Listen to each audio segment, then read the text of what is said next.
one of my favorite people, not only to just watch and cover all those years, but to be able to call a friend since then, and then have my duels with him over our institutions of higher learning, some of whom are not as good as the other at the game of football. Joining us here, Pro Football Hall of Famer Jerome Bettis. How are you, JB? Good I'm to see great. you. How here. are you doing? Good to see you. At the end of that last hour, I was talking about reminiscing about our first Super Bowl that we covered on NFL Network, Super Bowl 38 in Houston, and how we were just 11 weeks old at that Super Bowl. It meant so much for us at the network to have that experience, and we were just 7 weeks old. 7 weeks old when a perennial Pro Bowl player and a future Hall of Famer raised his hand and said, you know what, I will go to NFL Network for 3-4 days and spend an entire week as a guest analyst on NFL Network, which just started, and his name was Jerome Bettis. It was you. You were the first guy to do it. Wow, And it was and great. you see how it's evolved from that. I love the idea. I thought you were amazing, Thanks, and man. really, that's what kind of gave me the foray into wanting to do television because of the experience that I had with you guys. I mean, it was such a great time, and we did some things out of the box, went bowling, those kind of things. Right. It was really unique. I know, we went bowling because we try to say, well, what does Jerome like to do outside of football and do features on that. We just had no idea you were such a bowling snob that you had to bring your own ball and your own shoes. And As a bowler, you want your own equipment. That's like a golfer going to the golf course and renting golf clubs, right? If you're a really good golfer, the last thing you want to do is rent golf clubs, right? You say, you know what? I'd rather not go. Now, I understand that. That's relatable to me. But how is a bowling ball different? I mean, how is it different? Well, it's different because it reacts to the lanes different. The balls that you have at the lanes are just regular plastic balls. The balls that I have, they react to the oil on the lanes and they spin. And it's a lot of, that's what I do. Wow. That's what I do. How many 300? I got one 300. Right. I got one 299.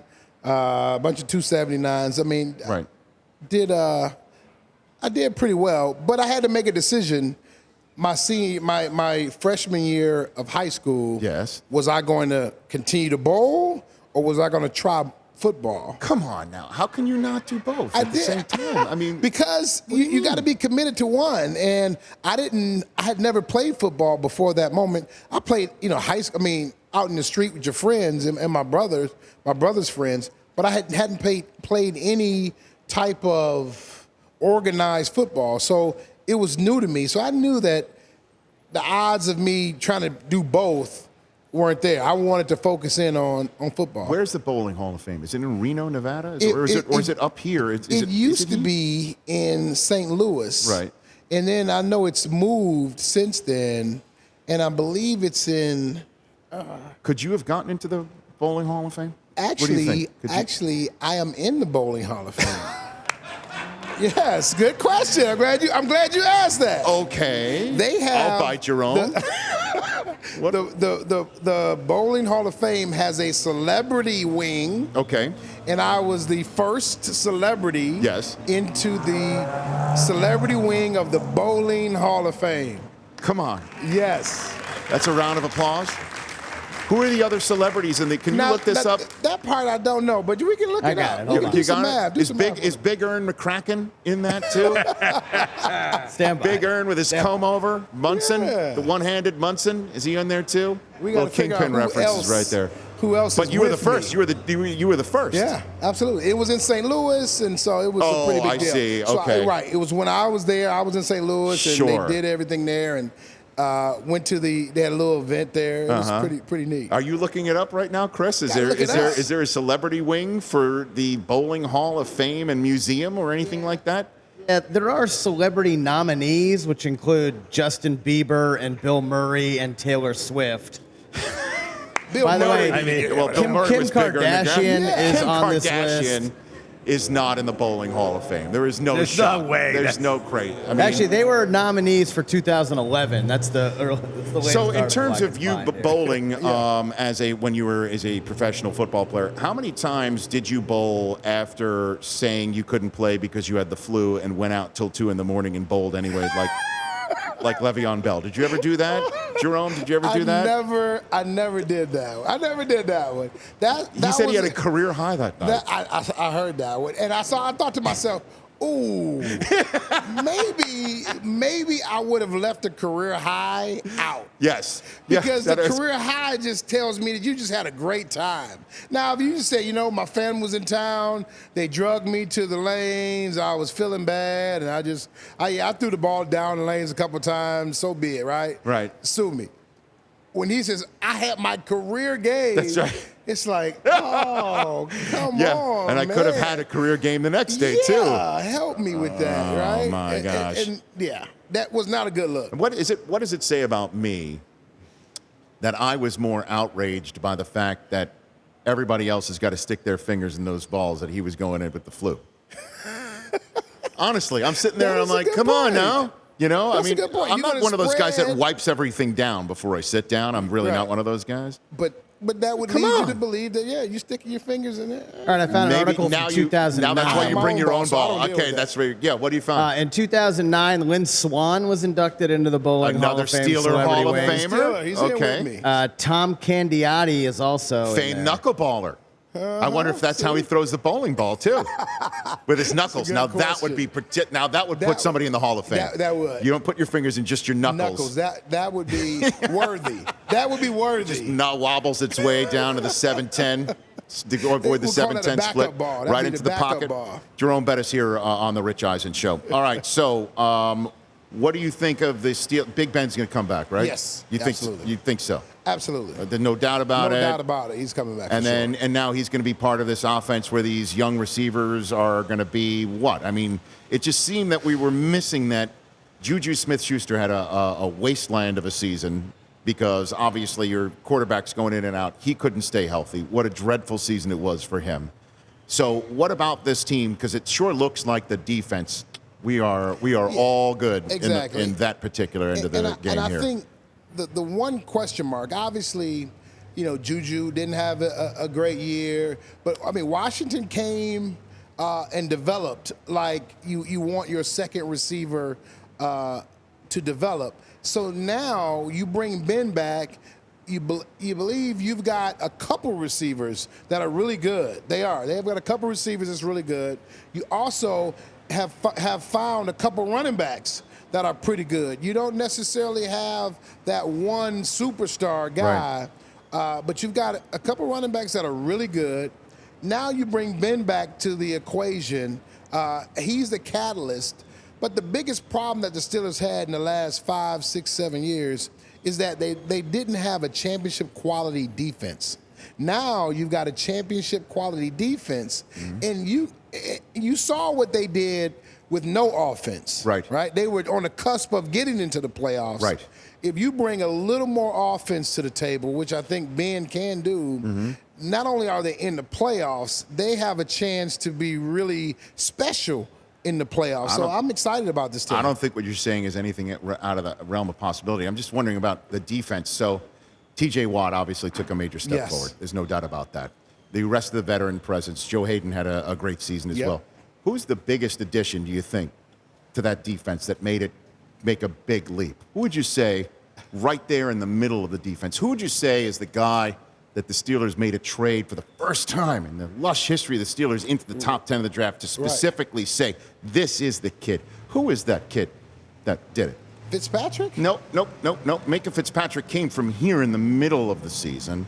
I'm talking about the guy right there in the middle, the captain of that defense of the future. His name is Devin Bush, and where did he go to school? Devin who? Who did he have? Devin Bush. He was just here in that chair yesterday. Hooter? Yeah, there he is. His photograph on the screen right there. So when it all is said and done, when you need that helping hand, to use that James Taylor phrase, and you need that friend, and who do you call on? You call on a Michigan Wolverine and Devin Bush, do you not? Sometimes the phone is dead, and you calling somebody, you just can't get it. Yeah. Can't get it. But I will acknowledge Devin Bush. Got a chance to interview him early on another show that we both were part of. Yeah, The Grind, right? The Grind was on Epix, awesome. and you were great on it. And got a chance to interview him in that game, and he was outstanding young man. I mean, had a great time with him. Yeah. We joked around about the Notre Dame Michigan thing, but on a serious note, he developed from the first week of the season until the end of the year unbelievably well, to the point where he was one of the big playmakers on that defense. So I got to give you some credit. Yes. You know, once every 10 years, Michigan can develop a defensive guy. Wow. I mean, I think Ty Law maybe. Oh, yeah, he's in one the of Hall of Fame. Charles Woodson's Charles coming. Woodson. He's right. coming. Once every You'll see him 5 soon. years, it was like 5, 7, 5, 5. Right. Five. Well, It we was got to like fill in the every gaps. 15 years. We got to fill in the gaps of Notre Dame sending somebody in that situation. I will say this. Yes. I am a man that knows when he's defeated. Yes. I was beaten this year. Yes. So my business manager was supposed to have the hat for us. He did not. Oh, we're throwing Bring Jamal the hat. under the bus. Who is thrown under the bus He right did now? not Who bring is the thrown hat. under the bus by the we're bus looking just for right him. now? He's see, he didn't even show his face. But I was willing to wear this hat. He had it made up. Well, and he told everything. me that the hat that he made up had the final score on it. No, he had the hat on there. Whatever. It was a hat. I don't know what that hat was. The hat is supposed to read the But following. I am going to listen to this. Okay. Hear this. Yes. Hail to the victors, valiant. Hail to the conquering heroes. Hail, hail to Michigan, the leaders and best. Wow. That is for you. Wow. Only. Wow. You know it. I honestly what did it not. took for me to do that. I honestly can't have thought of anything else that you would do that would make me think that you would not have to follow through on your end of the wager, which is wear an I should have gone to Michigan hat on the vaunted field of Notre Dame with touchdown Jesus behind you. But do I let him out of that end of the bet now? He's good. That was Do pretty I- epic, actually. And he nailed all the words. Well, he grew up in And the the- state of and the Michigan. He should know them. tone. He should know them. I mean, that was like I 40 did years not know ago. them. I had to look them up to make sure I was saying it correctly for you. Also, I'm getting did that for visions you. of like It was- Jerome practicing before he came that out did here. sound rehearsed. Yeah, it sounded rehearsed. That was great. That took a lot out of me. Great You know job, that. Jerome. You know that. That You was know awesome. That was All right. awesome. Thank you. I appreciate that. All right. You know what it took for me to sing that on national television. Yes, and radio. And we're On going a to tweet it simulcast. out. Oh, yeah, on it'll be there Instagram, forever. and yeah, it'll be Yes, there forever. right. Now, that's something that's going to be there forever, see? Okay. My phone is buzzing already. Somebody already seen it, and I'm sure it's somebody from Notre Dame that's pissed off that I've I actually done kind of that. think So you he's got off me in the hook trouble now. already. Is he all I off think the- he's off the hook. I'm That in was pretty trouble awesome. already. That was pretty great. That was great, Jerome. Yeah, Very I know impressive, it. and I Yeah, would yeah. never sing your fight song. Until next so year, my it's- friend. by the way, Well, it's in so- a couple years. We got a couple years. Couple until- years. Honestly, I could have a kid right now, and he or she could be bar or bat mitzvahed by the time that the next game goes down, because Notre Dame refuses to play my school. Okay, so let's talk about Nuvasiv. Yes. You're wearing the shirt. You're walking around great. Tell everybody what Nuvasiv is and what it did for you, Well, Jerome. toward the end of my career, I was obviously taking a beating physically, and then as I retired, I thought everything was good, but I started to realize that I was having some issues and was having some back issues, and the pain just progressively got worse and worse to the point where I needed a solution. And I started to look for the correct surgery that I needed to have, and I found the right surgery, and it's called XLIF. Then I was looking for the right surgeon and found him. His name was Dr. Uribe, one of the best in the world. And so I had this surgery, and it's a minimally invasive surgery. They go in through your love handles and not through your back. And for me, it was about, recovery, the outcome. How was I going to be after it was done? 3-month recovery, was out of sight, and I had a fusion, which is a very trying surgery. That's significant. And so no problems after. Was incredibly blessed to have had a great doctor, great surgery, everything went well. And now it's just an opportunity to really tell people that, you don't have to live in pain. There are solutions out there, and really give my story. And so what we did was if you go to nuvasive.com/thebus, my story is really there for anybody who's thinking about and having some back issues to really consider all the options, because you don't have to live in pain. Yeah, there's so many people, I'm sure, listening to us, Yeah. watching us right now, who have somebody, or they might be somebody themselves, that have got back pain, and they're just maybe a little nervous about undergoing the knife or something like that. Because, right. it's When a you open major your back, surgery. I know that's a significant thing for sure. Again, nuvasive.com/thebus to learn about your journey, the procedure, and how to find the right surgeon. Two more questions before we send you out into that horn beeping community called Miami, Florida. Is it a safe assumption the way that the Niners run the ball makes you like them for this game, or what do you say here? I'm an Andy Reid fan. I love Andy. I want to see him win.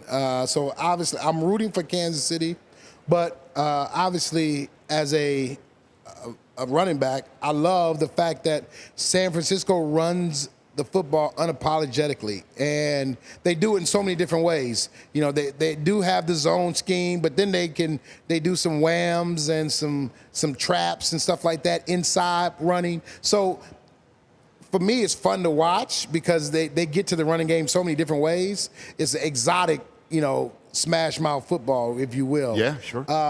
So I love to see them, but I think the bottom line in this game is the offensive lines. Which offensive line is going to hold up? Nobody's talking about the offensive lines, because everybody wants to talk about, hey, the quarterback and the defense for San Francisco. But what it boils down to is the offensive line that does the best job. If San Francisco, if they can run the football against Kansas City, they win. Yes. If Kansas City can hold up protection-wise and protect Mahomes, then Kansas City wins. So I think the offensive lines in this game, they're going to determine who wins the championship. The proverbial trench battle. And then what a great moment a couple weeks ago on CBS when Bill Cowher got surprised on live television that he's going to join you and the rest of the Steelers and the rest of the men in the bust room at the Pro Football Hall of Fame. That was pretty neat.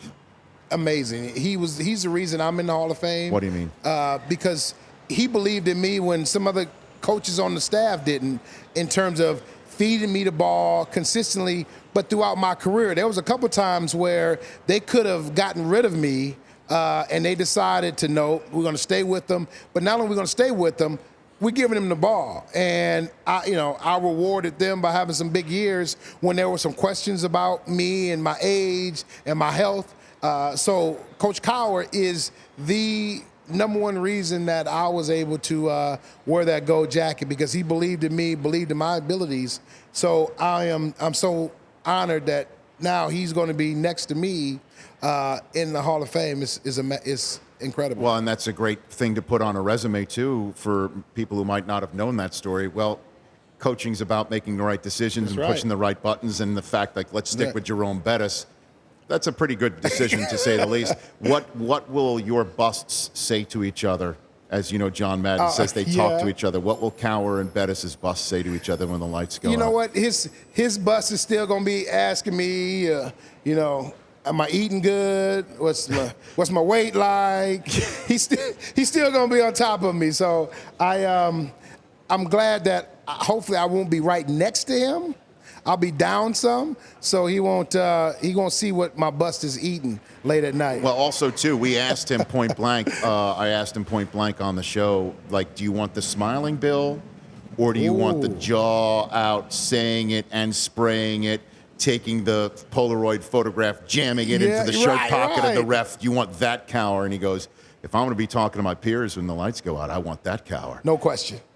Absolutely. I want that Cowher as well. The smiling Cowher, that wasn't real. Nobody saw that, right? That's not real. Right. I mean, if you want a real Cowher, that's the real Cowher. We saw the other side in practice, but game time, I mean, he literally would, he'd do all kind of things. Game time, he was fired up.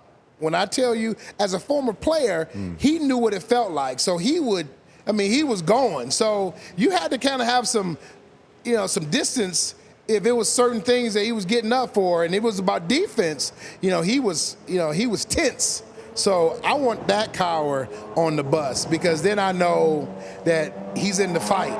That's what he said. That's the guy who wants into the Hall of Fame. And congrats on seeing your coach get in and a great rendition of the victors, man. I don't know about that part. No, but, that was really terrific. Yeah, I'm sure you're going to say that. Of course you will. And by the end of today, by sundown, I will have a new ringtone, and it's gonna be fantastic when you call me. It's gonna be great. I'm going to put some blockers. You are not allowed to put that on your personal Instagram or Twitter account. No. You are not allowed. It's too bad. I'm saying it right now. He is not allowed to do that. You're not allowed to do that. And no, but I mean, if you want to really pay off the bet, you look at the camera and say, "I should have gone to Michigan."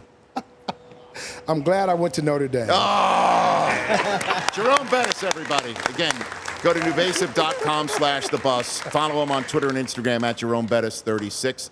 When we come back, Chris, what do you have for your news update over there? You got some good items for... Yeah, we got Richard Sherman from last night, some things about the National Football League, and a Major League Baseball team has made a managerial hire. Okay, so the Red Sox and the Astros have hired somebody. Correct. Okay, that's next right here on the Rich Eisen Show that rolls on with the news update. Your phone calls at 844-204-RICH. Jorge's Masvidal, as well as Frank Caliendo, still to come here in studio. For more of the Rich Eisen Show, tune to Audience Channel 239 on DirecTV for free on BR Live or download the Rich Eisen Show app.